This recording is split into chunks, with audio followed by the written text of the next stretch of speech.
एक आदमी अगर अल्कोहल नहीं यूज़ कर रहा होता, अपना 20-22 साल की एज अगर वो अचानक वो अल्कोहल यूज़ करना शुरू कर देता है, तो अल्कोहल यूज़ करने से एक ट्रिगर भी है, और अल्कोहल जाके क्या करता है कि हमारी बॉडी के अंदर जो बेसिलस हैं वो उसमें ई कोलाई के जो बेसिला है उसको वो बढ़ाता है और लैक्टोबैसिलस को कम कर देता है। अल्कोहल जो हमारी बॉडी में मास्ट सेल्स होते हैं वो एक मॉलिक्यूल रिलीज करते हैं हिस्टामिन, और हिस्टामिन से ही खुजली होती है। तो अल्कोहल कंजम्पशन से ये भी हो रहा है, पेशेंट कंप्लेंट करते हैं कि खुजली और सिम्टम्स वर्स हो गए हैं। वो क्यों हो गए हैं कि अल्कोहल हिस्टामिन का रिलीज बढ़ा रहा है हमारी बॉडी में।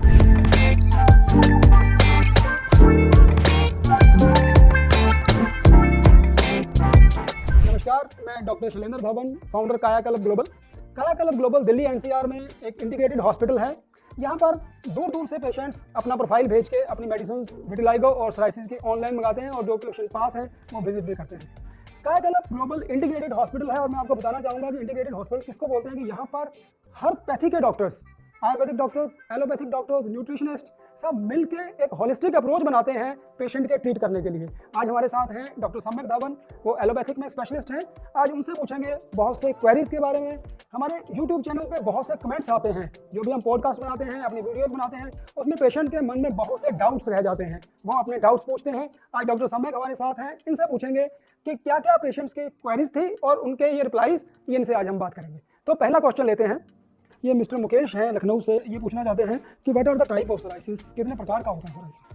अच्छा क्वेश्चन है Mukesh ji, thank you for your question. तो आपके क्वेश्चन का मैं आंसर देना चाहूंगा। सोराइसिस के जो मोस्ट कॉमनली हमें टाइप मिलते हैं वो होते हैं क्रॉनिक प्लाक सोराइसिस, जिसमें कि फुल बॉडी पे आपको पैचेस मिलते हैं, लाल रंग के लाली वाले उभरे हुए पैचेस, जिसमें कि सफेद रंग की पपड़ी बनती है और खुजली बहुत ज्यादा होती है पेशेंट को। सेकंड टाइप का जो कॉमनली हमें सोराइसिस मिलता है वो होता है स्कैल्प सोराइसिस, जो कि बालों से शुरू होता है, जिसमें कि पपड़ी झड़ती है, तो वो नाक के साइड में, कान के ऊपर, कान के पीछे और कंधों पे उनके पपड़ी गिरती है, जो कि लोग डैंड्रफ से कंफ्यूज कर लेते हैं, लेकिन डैंड्रफ में जो गिरता है वो नमक के जैसे दाने गिरते हैं। थर्ड टाइप का अगर हम सोराइसिस बात करें तो वो होता है palmoplantar psoriasis, palm and plants, यानी कि हाथ और पैर के तलवे पे जो है सोराइसिस होता है। इसमें पेशेंट को कट लगता है, हाथों में स्किन फटती है, जकड़न होती है, ब्लीडिंग भी हो सकती है कट्स में। जो लेस कॉमनली फाउंड सोराइसिस है उसका नाम होता है ग्लूटेट सोराइसिस, जिसमें छोटे छोटे दाने होते हैं, पिन पॉइंट टाइप, जो कॉमनली बच्चों में मिलता है, लेकिन उसका जो रिकवरी है वो भी अपने आप ही हो जाता है। एक और लेस कॉमन सोराइसिस है जो कि बहुत ही एडवांस और सीवियर सोराइसिस है, उसे हम कहते हैं एरिथ्रोडर्मिक सोराइसिस, जो कि अगर इलाज ना मिले सही समय पे तो क्रॉनिक प्लाक सोराइसिस जो कॉमनली फाउंड है वही आगे बढ़कर एरिथ्रोडर्मिक सोराइसिस भी बन सकता है। और एरिथ्रोडर्मिक सोराइसिस में कैसे डिफरेंशिएट करेंगे कि इसमें पपड़ियां नहीं बनती है, लेकिन इसमें लाली बहुत ज्यादा होती है, इन्फ्लेमेशन बहुत ज्यादा होती है, पेन बहुत होता है पेशेंट्स को। एक लास्ट जो होता है सोराइसिस उसे हम बोलेंगे पस्टुलर सोराइसिस। पस्टुलर सोराइसिस में छोटे छोटे पस फिल्ड पस्ट्यूल्स मिलते हैं पूरी बॉडी पे, और उसमें हमें एंटीबायोटिक का इस्तेमाल भी करना पड़ता है। और आखिरी एक बहुत ही इंटरेस्टिंग सोराइसिस जिसे हम कहते हैं फ्लेक्सुरल सोराइसिस या फिर इनवर्स सोराइसिस। फ्लेक्सुरल क्यों बोल रहे हैं? जितने भी बॉडी के फ्लेक्सर वाले सर्फेसेस हैं, जैसे कि आर्मपिट्स हो गया, जहां पे भी स्किन के फोल्ड मिल रहे हैं, ब्रेस्ट के नीचे, आर्मपिट, ग्रोइन एरिया, जहां पे भी स्किन के बहुत सारे फोल्ड्स हैं, उसे हम कहते हैं फ्लेक्सुरल सोराइसिस या फिर इनवर्स सोराइसिस। तो ये डिफरेंट टाइप के सोराइसिस हमें, पर जो कॉमनली हमको मिलते हैं वो होते हैं प्लाक सोराइसिस 90%। वो जो अपने ग्राइंड सोराइसिस की बात करी, बहुत से पेशेंट ऐसे भी आते हैं जो उसको फंगल से करके रखते हैं, बात है, उनको लगता है कि वो फंगल इन्फेक्शन है, और उसके लिए वो अपने फार्मेसी पे जाते हैं और वहां से 100 रुपए की 150 रुपए की एंटी फंगल की ट्यूब ले लेते हैं, और इस चक्कर में उनका ट्रीटमेंट बहुत डिले हो जाता है। बिल्कुल ठीक। ये नेक्स्ट कमेंट लेते हैं। ये है मिस्टर प्रशांत गुड़गांव से, ये पूछना चाह रहे हैं is it just a rash or a serious thing? Amazing Prashant ji, hello, आपने बहुत ही अच्छा क्वेश्चन पूछा। इसमें वही बात मैं फिर से कहना चाहूंगा कि सोराइसिस का it's not just a rash. Psoriasis क्या है? सोराइसिस एक इंडिकेशन है कि आपकी बॉडी में, आपके लाइफस्टाइल में, आपके एनवायरनमेंट में कुछ ऐसे ट्रिगर्स हैं, आपके लाइफस्टाइल में कुछ ऐसी चीजें हैं जिसकी वजह से आपको स्किन पे ये डिजीज आई है। लेकिन इसके नीचे क्या हो रहा है? इसके नीचे hypertension, blood pressure, sugar, thyroid, cardiovascular disorders, irritable bowel syndromes, inflammatory bowel disease, ये सारी ऐसी ऑटोइम्यून डिसऑर्डर्स हैं जो इसके नीचे हैं। स्किन पे तो बस एक इंप्रेशन देने आई है कि आपने लाइफस्टाइल को ठीक कर लो, नहीं किया तो ये सारी चीजें भी आने वाले 5, 10, 15 सालों में आपको होने वाली है। So it's not just a rash, it's much more than that, it is skin deep. उससे नीचे भी कुछ प्रॉब्लम्स हैं जो हमें आइडेंटिफाई करनी बहुत जरूरी है। और मोर इंपॉर्टेंटली मैं ऐसे बताना चाहूंगा कि अगर ये सोराइसिस को हम टाइम से ना पकड़े, अगर हम समझें कि ये बस एक रैश है, अगर हम केयरलेस रहें और अपने इलाज में टाइम लगाएं, सही समय पे हमें सही डॉक्टर ना मिले, तो ये आगे बढ़ के नेल्स और जॉइंट में भी जा सकता है, जो कि स्टेज 2 और स्टेज 3 होता है डिजीज का, जो ज्यादा सीवियर होता है। और एक बार जब बीमारी नाखूनों में और जोड़ों में घुस जाती है, उसके बाद इसका इलाज करना थोड़ा चैलेंजिंग हो जाता है डॉक्टर्स के लिए। बिल्कुल, so it's not just a rash. तो इसको सीरियसली लेना चाहिए अर्ली स्टेजेस पे, क्योंकि मैं ये समझता हूँ कि ट्रीटमेंट जो ईजी रहता है और जैसे जैसे डिफिकल्ट हो जाता है अगर ये जॉइंट्स इन्वॉल्वमेंट होती है। तो नेक्स्ट कमेंट लेते हैं। ये सुमन जी का है पंजाब से, ये पूछना चाहते हैं does it really increase in winters? क्या ये सिर्फ सर्दियों में ही बढ़ता है? बहुत अच्छा क्वेश्चन है सुमन जी, और इसका आंसर है हाँ। ऐसा नहीं है कि ये सिर्फ विंटर्स में बढ़ता है, लेकिन ये विंटर्स में भी बढ़ता है, और भी कारण है इसके बढ़ने के। लेकिन सर्दियों में ये क्यों बढ़ता है? इसका कारण क्या है कि सर्दियों में एक तो सूरज नहीं मिलता है हमको, सनलाइट का ना मिलना, सन रेज में यूवी रेज होती हैं, जो यूवी रेज से हमारे स्किन पे विटामिन डी का सिंथेसिस होता है। और ये विटामिन डी इतना इंपॉर्टेंट विटामिन है, ये स्किन सेल्स की स्पीड ऑफ डिवीजन को रेगुलेट करके रखता है। तो क्योंकि सर्दियों में आप देखेंगे अमेरिका में, कनाडा में, यूरोप में जो ऐसी कंट्रीज हैं जो इक्वेटर से दूर हैं या जहाँ पे सनलाइट कम आती है, वहाँ पे सोराइसिस ज्यादा इसलिए मिलता है क्योंकि उनको एडिक्वेट सनलाइट नहीं मिलती है, नंबर 1। नंबर 2, सर्दियों में तो ड्राइनेस रहती है, ह्यूमिडिटी नहीं होती है, तो ड्राइनेस की वजह से स्किन के ड्राई रहने से भी जो है सोराइसिस शुरू हो जाता है। तो सर्दियों में ये बढ़ता है क्योंकि जो एनवायरमेंटल फैक्टर है विंटर, वो एक एक्सटर्नल स्ट्रेस है हमारी बॉडी के लिए, लेकिन और भी कई कारण हैं इसके बढ़ने के।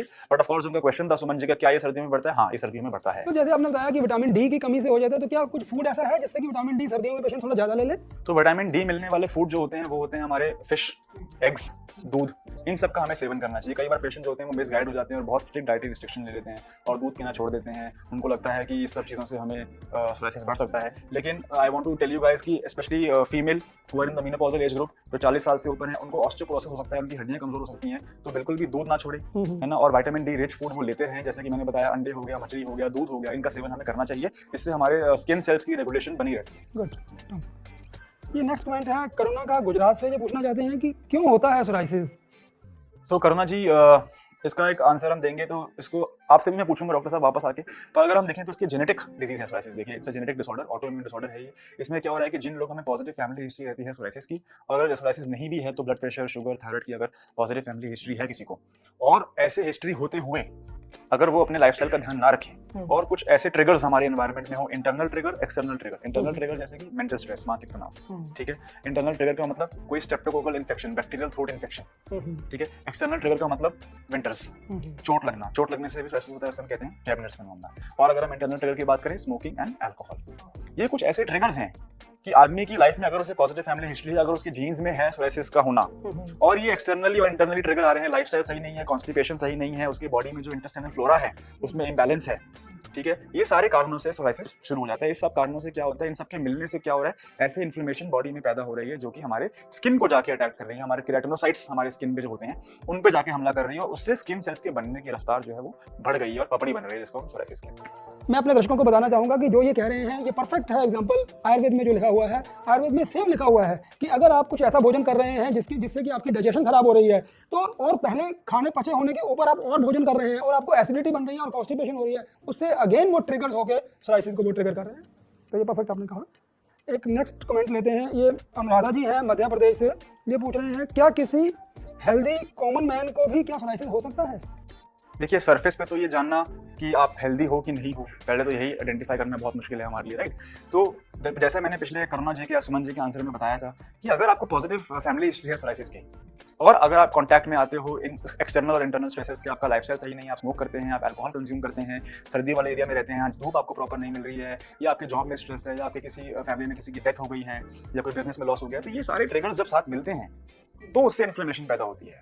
तो किसी भी हेल्दी आदमी को जरूरी नहीं है कि आज की डेट में हो सकता है ना हो सकता है बहुत साल तक उसके निकल जाएं, उसको कभी भी सोराइसिस ना हो। लेकिन सोराइसिस हम देखते हैं कि अडल्ट्स में होता है 20 साल के बाद कॉमनली देखने को मिलता है, 30, 35, 40 साल की एज में ये देखने को मिलता है। तो हो सकता है कि आज आपको वो ना हो रहा हो सकता है कि कॉमन आदमी को बाद में हो जाए। आप चाहे तो आप भी इसमें कुछ ऐड कर सकते हैं। क्या मैं आपसे ये पूछना चाहूंगा कि क्या ऐसा है कि जो लोग रेड मीट का ज्यादा यूज करते हैं और उनके अंदर अचानक शुरू हो जाता है? ऐसा है, ऐसा बिल्कुल है, और आयुर्वेद में भी ये कहा गया है, आपकी पुरानी ग्रंथों में भी ये लिखा गया, और मॉडर्न मेडिसिन में भी प्रूवन है कि रेड मीट जो मटन होता है वो इन्फ्लेमेशन कॉज करता है। वो एक ऐसा फूड आइटम है जो कि हमारी बॉडी में हार्मफुल बैक्टीरिया यानी कि एस्चेरिचिया कोलाई को बढ़ाता है, और जो हेल्पफुल बैक्टीरिया होते हैं लैक्टोबैसिली उसे कम करता है और इन्फ्लेमेशन पैदा करता है। और इन्फ्लेमेशन ही सोराइसिस का इन्फ्लेमेटरी डिसऑर्डर बेसिकली, तो इन्फ्लेमेशन पैदा होती है बिल्कुल। और एक पॉइंट इसमें जो आपने पूछा कि हेल्दी लोगों को भी ये हो सकता है, हेल्दी लोगों को ऐसे भी हो सकता है कि एक आदमी अगर अल्कोहल नहीं यूज कर रहा होता अपना 20-22 साल की एज, अगर वो अचानक वो अल्कोहल यूज करना शुरू कर देता है, तो अल्कोहल यूज करने से एक ट्रिगर भी है, और अल्कोहल जाके क्या करता है कि हमारी बॉडी के अंदर जो बेसिलस हैं वो उसमें ई कोलाई की जो बेसिला है उसको वो बढ़ाता है और लैक्टोबैसिलस को कम कर देता है, और स्किन के ऊपर मॉइस्चर जो होता है उसके स्किन के अंदर मॉइस्चर को कम कर देता है, वो भी एक ट्रिगर पैदा कर देता है। एक्चुअली अल्कोहल के बारे में अब आपने बात छेड़ी, तो एक और इसमें पॉइंट है कि अल्कोहल जो हमारी बॉडी में मास्ट सेल्स होते हैं वो एक मॉलिक्यूल रिलीज करते हैं हिस्टामिन, और हिस्टामिन से ही खुजली होती है। तो अल्कोहल कंजम्पशन से ये भी हो रहा है, पेशेंट कंप्लेंट करते हैं कि उनकी खुजली और सिम्टम्स वर्स हो गए हैं। वो क्यों हो गए हैं कि अल्कोहल हिस्टामिन का रिलीज बढ़ा रहा है हमारी बॉडी में, ये भी एक रीजन है। मैं आपको डॉक्टर साहब एक स्टडीज भी बताना चाहूंगा। एक रैट स्टडीज हुई थी, उसमें क्या हुआ था कि एक हेल्दी रैट को, चूहे को 5 ml अल्कोहल पानी में मिला के दिया गया 3 वीक्स तक। तो इतने से ही उसको, क्योंकि 5 ml अल्कोहल रोज पानी में मिला के उसको दिया गया, विदिन 3 वीक्स उसके अंदर सोराइसिस की पपड़ी वाले लक्षण शुरू हो गए। दैट क्लियरली इंडिकेट्स कि alcohol is a non trigger of this. एक और कमेंट लेते हैं, ये निशा जी राजस्थान से पूछ रहे हैं क्या ये सिर्फ अडल्ट्स में ही होता है? निशा जी, बहुत ही अच्छा क्वेश्चन पूछा है आपने। सोराइसिस मेनली जो एज ग्रुप हमें मिलता है वो होता है 18 से 35 के बीच में पेशेंट्स आते हैं जो मेनली। लेकिन सोराइसिस बच्चों में भी देखा गया है।